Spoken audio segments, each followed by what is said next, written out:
Hi guys, and welcome to our YouTube channel 1-2-Step, where today I'm here with another video to show you guys if you are having a problem with your Instagram, your DMs not opening.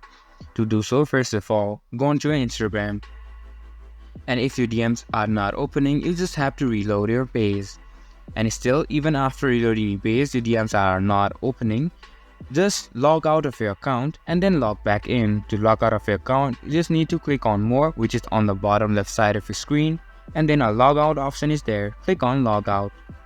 After that, you'll be logged out of your Instagram account, and now you can log back again, and the problem that you are facing currently should be solved.